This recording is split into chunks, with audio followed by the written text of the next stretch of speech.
আমি মোহাম্মদ ফিরোজ কামাল, সহকারী শিক্ষক, গণিত ও সাধারণ বিজ্ঞান, রসুলপুর দাখিল মাদ্রাসা, আহাই সাফা, নওগাঁ। আশা করি মহান আল্লাহ পাকের অশেষ করুণায় তোমরা ভালো আছো। আজকে আমি যে বিষয় নিয়ে হাজির হয়েছি তা হলো নবম দশম শ্রেণীর গণিত বইয়ের চ্যাপ্টার 3.1 থেকে 3.4 পর্যন্ত। তো আমরা দেখি আজকের যে টপিকস গুলো নিয়ে কথা বলবো সেগুলো হলো, 1 নম্বর হলো উৎপাদকে বিশ্লেষণ। উৎপাদকে বিশ্লেষণ। 2 নম্বরে থাকবে বীজগাণিতিক রাশির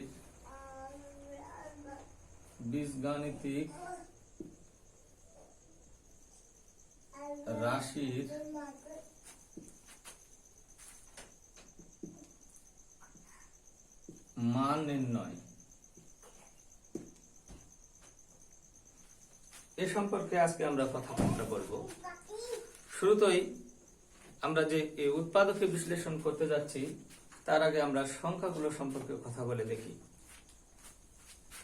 আমরা উৎপাদকে বিশ্লেষণ বলতে কি বুঝি? আমরা দেখব যে একটি অঙ্ক যদি 3 হয়, যদি 3 হয়, 3 কে 1 দ্বারা গুণ করলে 3 পাওয়া যায়। তাহলে আমরা দেখতে পাবো যে এখানে এগুলো আমরা ছোট্টবেলায় এই নামতাগুলো পড়েছিলাম, গুণের নামতা, আর এই গুণের নামতা থেকেই উৎপাদক কথাটা এসেছে। গুণের নামতা থেকেই উৎপাদক আমরা বীজগণিতে সম্পৃক্ত হয়েছে। বীজগণিতে এখানে 3 উৎপাদক হচ্ছে 1 এবং 3 নিজেই। আবার যদি আমরা 4 সম্পর্কে কথা বলি তাহলে 4 into 1, তাহলে এখানে পাবো 4 এবং 1 হলো এক একটি উৎপাদক, 4 এর উৎপাদক। আবার যদি আমরা 4 কে এভাবে ভাঙাই 2 into 2, তাহলেও কিন্তু আমরা পাবো 4 এর উৎপাদক 2 into 2। আমরা জানি বীজগণিত হচ্ছে যে পুস্তক পাঠ করলে একটি অজানা রাশির মান জানা যায় তাকে আমরা বলবো বীজগণিত। তাহলে এই অঙ্কগুলো যেহেতু আমাদের কাছে পরিচিত, এখন যদি আমরা অজানা রাশি বা অজানা চলক x² - x - 6 এভাবে যদি একটা রাশি লিখি, তাহলে আমরা এখানে অজানা রাশি পাবো, অজানা চলক পাবো, তারা হচ্ছে x। তাহলে এটাকে যদি আমরা এই 6 এর যেমন নামতা পড়ে, আমরা ছোটবেলা 6 এর নামতা পড়েছিলাম 3 দুগুণ 6, তাহলে এটাকে 6 এর 3 এবং 2 হচ্ছে উৎপাদক। এখন এই রকম আকারে প্রকাশ করতে পারলে, যেমন দেখা গেল a + b হোল², তাহলে এর উৎপাদক হচ্ছে a + b into a + b। তাহলে দেখা গেল এই যে ব্র্যাকেট দ্বারা আমরা ইনটু আকারে প্রকাশ করলাম, যেমনটা 4 into 1 করেছি, তখন আমরা এই ক্রস চিহ্ন দিয়ে ব্যবহার করেছি, তাই আমরা বলছি 4 into 1। তাহলে এটা একটা উৎপাদকের বিশ্লেষণ। তদ্রূপ a + b হোল² কে যদি আমরা উৎপাদকের বিশ্লেষণ করি, তাহলে আমরা পাবো a + b into a + b। তাহলে এখানে এই রাশিটাকে যদি আমরা উৎপাদকে বিশ্লেষণ করতে চাই, অর্থাৎ এরকম অবস্থায় প্রকাশ করতে চাই, তাহলে 1 নম্বর হলো যে মৌলিক উৎপাদকে বিশ্লেষণ করা যায় কিনা। 1 নম্বর প্রচেষ্টা, মৌলিক উৎপাদকে বিশ্লেষণ করা যায় কিনা, চেষ্টা নাম্বার 1। তারপর চেষ্টা নাম্বার 2, a² - b² সূত্রে প্রয়োগ করা যায় কিনা, সূত্র প্রয়োগ করা যায় কিনা। তারপরে হচ্ছে চেষ্টা নাম্বার 3, যদি আমরা বলি যে এটা মিডিল টার্ম ফ্যাক্টর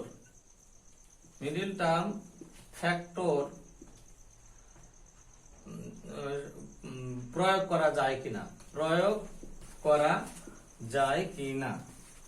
তারপরে যেমন দেখা গেল, হ্যাঁ, তারপরে যেমন দেখা গেল কি যে যেমন কি যে চেষ্টা নাম্বার 4, বর্গ মান নির্ণয় ইত্যাদি ঘন ইত্যাদি সূত্রে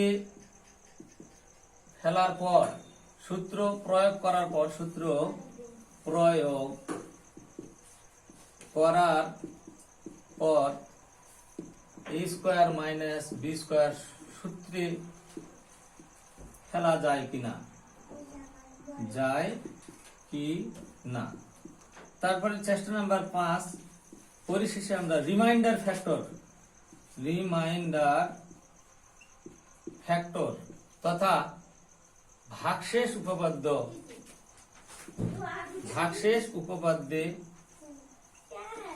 সূত্র প্রয়োগ করা যায় কিনা, তাহলে এইরকম 5 রকমের একটি রাশিকে যদি আমাদেরকে উৎপাদকে বিশ্লেষণ করতে বলা হয়, তাহলে আমরা এই 5টা সূত্র, 5টা নিয়মে যদি চেষ্টা করা যায়, তাহলে অবশ্যই সেই রাশিটিকে আমরা উৎপাদকে বিশ্লেষণ করতে পারবো। তো এখানে একটু কথা বলে নেওয়া দরকার যে চলক এবং ধ্রুবক এর সম্পর্কে একটু কথা বলে নেই, যে চলক কি জিনিস এবং ধ্রুবক কি জিনিস। তাহলে প্রিয় শিক্ষার্থীরা, আমি আবারও বলছি যে রাশিটিকে অর্থাৎ মৌলিক উৎপাদকে বিশ্লেষণ করা যায় কিনা, নাম্বার 1। 2 নম্বর হলো a square minus b square সূত্র প্রয়োগ করা যায় কিনা।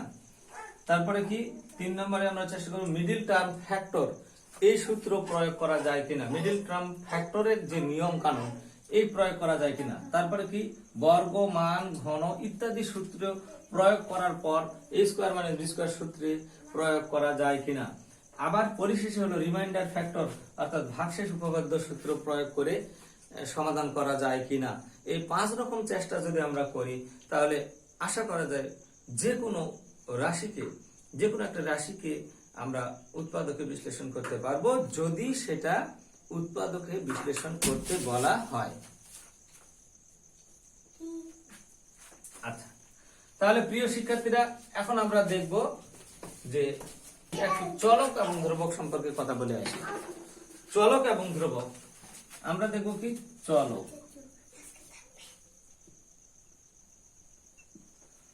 ও ধ্রুবক। এখন চলক হচ্ছে এরকম যে চলক হচ্ছে যে সময় ও স্থান পাত্রভেদে যার মান কি হয়, বদলে যায়। সময় স্থান এবং পাত্রভেদে যার মানটা পরিবর্তন হয়ে যায়, তারা হচ্ছে চলক। আর ধ্রুবক হচ্ছে যে সময় স্থান পাত্রভেদে যার মান কোনো পরিবর্তন হয় না। যেমন x চলক, বলা হলো একটি কলমের দাম, একটি কলমের মূল্য x টাকা। তাহলে এই কলমের x আমাদের জন্য চলক। x এখন যদি কলমটির দাম 5 টাকা হয়, তাহলে x এর মান কি 5। কিন্তু একটি কলমের দাম শুধু 5 টাকাই নেই, 10 টাকা দামের কলম আছে এবং বিভিন্ন দামের কলম আছে। তাহলে x এর মান সময় পাত্র ভেদে কি হবে, চেঞ্জ হয়ে যাবে। তাহলে এক্ষেত্রে x হচ্ছে চলক, বাট এখানে 5 হচ্ছে ধ্রুবক। যেমন দেখা গেল আমার এই যে হাতের আঙ্গুলের সংখ্যা কয়টি আছে, 5টি। তো এই আঙ্গুলের 5টি যদি আমি এখান থেকে ঢাকা যাই, আমি এখানে সাপাহারে অবস্থান করছি, তাহলে আমি যদি ঢাকা যাই তাহলে সময় লাগবে। আবার ঢাকাতে গিয়ে আমি আমার 5টা আঙ্গুলকে পাবো, যদি আমি অ্যাক্সিডেন্টে না আমার আঙ্গুল হারাই। তাহলে দেখা গেল এটা হচ্ছে আমাদের ধ্রুবক। তারপরে মহাসত্য ধ্রুবক হচ্ছে আল কোরআন, যে আগেও যে কোরআন ছিল, লাহু মাহফুজে যে কোরআন ছিল, এখনো কোরআন আছে, ভবিষ্যতে থাকবে। তাহলে এ ধরনের ধ্রুবকটাই হচ্ছে যার মান হচ্ছে কি পরিবর্তন হয় না, তারা হচ্ছে ধ্রুবক।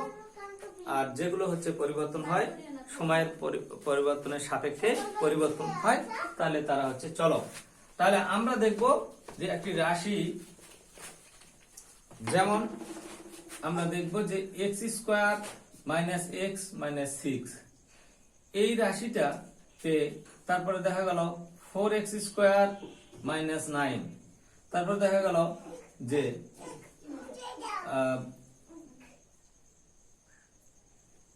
2x square minus x plus minus 3।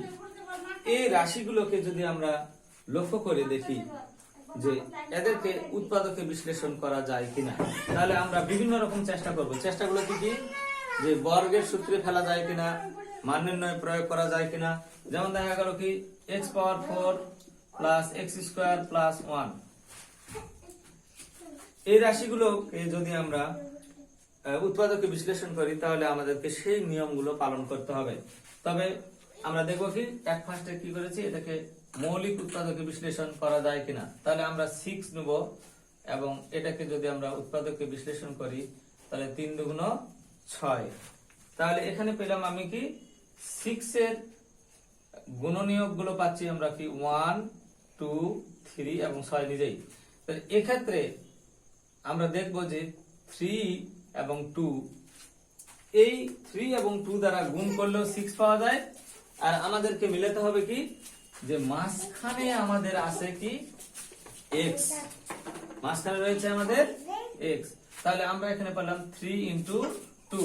তাহলে এই দুইটি সংখ্যা গুণ করে যাতে লাস্টের এই 6 পাওয়া যায় এবং এদেরকে যোগ অথবা বিয়োগ করে যাতে মাঝখানের সংখ্যাটা, মাঝখানের এই অঙ্কটি পাওয়া যায়, যার এখানে অদৃশ্যভাবে একটা 1 রয়েছে, যার সহগ হলো 1, অদৃশ্যভাবে 1 রয়েছে, এটা যেন পাওয়া যায়।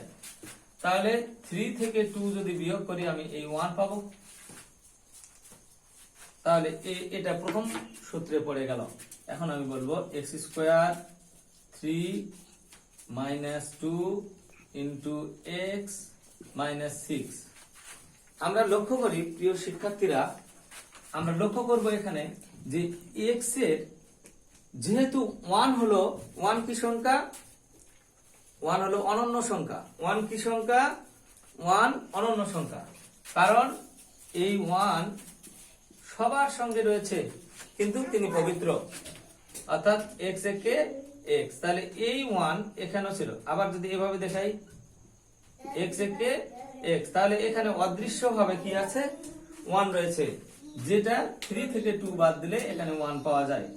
এখন যদি আমি এখানে x স্কয়ার, তাহলে প্রথম শর্ত ছিল কি যে 3 এবং 2 গুণ করে যেন 6 পাওয়া যায়, 3 এবং 2 বিয়োগ করে অথবা যোগ করে যেন এখানকার সহগটা পাওয়া যায়। তাহলে আমরা কি করব? আমরা x দ্বারা এখানেও প্রবেশ করাবো, এখানেও প্রবেশ করব। তবে শর্ত হলো কি যে আমরা কি করব? ব্র্যাকেট ভেঙে দিলে চিহ্নটা গুণ করতে হয়, বাইরের চিহ্ন দ্বারা ভিতরের চিহ্নগুলোকে গুণ করতে হয়। তাহলে আমরা কি করব? মাইনাসে প্লাসে মাইনাস 3x করতে 3x, মাইনাসে মাইনাসে প্লাস 2x 2x একে 2x এবং 6। এখন যদি আমরা কমন নেই, কমন নিয়ে যদি দেখি, যেমন এখানে হলো x আর এখানে আছে দুইটি x, x কমন নিলে পাবো x মাইনাস 3, আবার 2 যদি কমন নেই তাহলে পাবো আমি x মাইনাস 3। তাহলে সেক্ষেত্রে পাবো x minus 3 into x plus 2। তো প্রিয় শিক্ষার্থীরা, আমরা লক্ষ্য করলাম যে আমরা যেমন বলেছিলাম যে 7 ইন্টু 2, তাহলে অথবা 7 এইভাবেও 2, আর এরকম অবস্থা একটি রাশিকে এরকম অবস্থায় দেখানোকেই বলা হচ্ছে উৎপাদকে বিশ্লেষণ। এইরকম অবস্থায় বিরাজ করবে। যেমন দেখা গেল x প্লাস 3 হোল স্কয়ার, এটাকে আমি যদি x plus 3 into x plus 3 করি, তাহলে এটাই হচ্ছে তার উৎপাদকে বিশ্লেষণ। তাহলে লক্ষ্য করো যে এই যে এখানে x পাওয়ার 4 প্লাস x স্কয়ার প্লাস 1 এই একটি রাশি, এই রাশিকে যদি আমরা বর্গের সূত্র প্রয়োগ করি তাহলে হবে বর্গের সূত্র কি a square plus 2ab into plus B square. তাহলে আমরা দেখব যে এখানে আছে এক্স পাওয়ার 4, যদি আমরা এটাকে এক্স পাওয়ার 4 কে যদি ভাঙাই তাহলে এক্স স্কোয়ার তারপর হোল স্কোয়ার পাবো। তাহলে এটাকে ধরলাম আমি এ, তারপরে এখানে হলো এটা হলো a square plus 2ab plus B square. তাহলে এখানে দেখতে পাচ্ছি যে এটা হলো এ স্কোয়ার, এক্স স্কোয়ার কে আমরা এ যদি বিবেচনা করি, এক্স স্কোয়ার কে যদি আমরা এ বিবেচনা করি তাহলে এটা মান হবে, এটা সূত্রটা প্রয়োগ করা যাবে a square plus twice ab plus b square. তাহলে সেক্ষেত্রে আমরা যদি লক্ষ্য করব যে এই 2 দুগুণ 4 এটা ফিরে পেলাম, তারপরে x স্কয়ার ফিরে পেয়েছি, 1 কে 1 এটা ফিরে পেয়েছি, কিন্তু এখানে 2 একটা বেশি হয়ে গেছে। তাহলে আমরা কি এ রাশিতে এখানে কোনো 2 ছিল না, এখানে কোনো 2 ছিল না, তাহলে একটি x স্কয়ার যদি আমরা বিয়োগ করি তাহলে আবার এই রাশি থেকে এই রাশি ফিরে পাবো, তাহলে আমাদের কোনো সমস্যা থাকার কথা নয়। তাহলে এটাকে আমি ফেলবো এখন বর্গের সূত্র, এক্স স্কোয়ার প্লাস 1 এর উপর হোল স্কয়ার, কারণ মান নির্ণয়ের সূত্র প্রয়োগ করতে যাব। কিভাবে?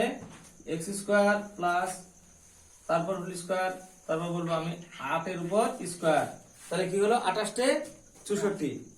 লক্ষ্য করো প্রিয় শিক্ষার্থীরা, 28 64। তাহলে 28 64 যদি হয় তাহলে এটা যদি আমরা a ধরি আর এটা যদি b ধরি তাহলে আমরা কি a square plus b square সূত্র প্রয়োগ করব সর্বপ্রথম।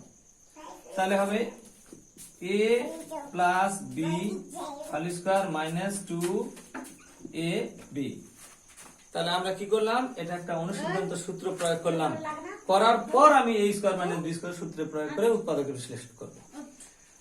তো দেখা যাক a স্কয়ার প্লাস 8 এর উপর কি হোল স্কয়ার, 8 দুগুণ 16 x স্কয়ার। তাহলে আমরা পাবো এখানে কি a স্কয়ার প্লাস 8 এর উপর কি স্কয়ার, তারপর 4 এর x এর উপর স্কয়ার। তাহলে প্রিয় শিক্ষার্থীরা এই পর্যায়ে একটু বিরতি নিলে মনে হয় ভালো হতো, আমার একটু সমস্যা ঘটে গেছে। তারপর অ্যাকশন, এখানে দেখো যে আমরা কি ছিলাম, x পাওয়ার 4 প্লাস 64 আমরা পেয়েছিলাম। তাহলে 64 কে যদি আমরা স্কয়ার করি তাহলে 28 64 পাবো, আর এই 4 কে যদি ভাঙাই তাহলে 2 পাওয়ার x স্কয়ার তারপর স্কয়ার, তাহলে এটা হবে a square plus b square. a square plus b square যদি আমরা উৎপাদকের সূত্র মান নির্ণয়ের সূত্র প্রয়োগ করি তাহলে a plus b whole square minus 2ab। তাহলে সেটাই আমি করেছি, এটাকে এ ধরেছি a plus b whole square minus 2ab। এবার যদি আমি 8 দুগুণ 16 করি তাহলে 16 x স্কয়ার হয়। এখন এটাকে আমি হোল স্কয়ার করলাম, a plus b whole square করলাম, এবং 4x এর উপর যদি আমি স্কয়ার দেই তাহলে এটা হবে b স্কয়ার। তাহলে এটা ধরি আমি a আর এটা ধরি যদি b, তাহলে a square minus b square হবে। তাহলে a স্কয়ার মাইনাস b স্কয়ারের উৎপাদকের সূত্র পড়লো, a square minus b square মানে হচ্ছে a plus b into a minus b। লক্ষ্য করে দেখো যে a square minus b square সমান a plus b into minus b। তাহলে আমরা যদি এটাকে a ধরি, যতক্ষণ পর্যন্ত লেখা না শেষ হবে এটা হলো কেবলমাত্র a প্লাস b। আবার যদি আমি বলি a মাইনাস b, তাহলে এখনো কিন্তু এই কেবল হলো a মাইনাস b, তাহলে এটা হলো a plus b into a minus b। তাহলে এটা একটি উৎপাদকের বিশ্লেষণ হলো, এটা গেল 2 নম্বর, যেটা আমরা করলাম কি উৎপাদকের বিশ্লেষণ, বর্গ ও মান নির্ণয় সূত্র প্রয়োগ করার পর a square minus b square সূত্রে ফেললাম।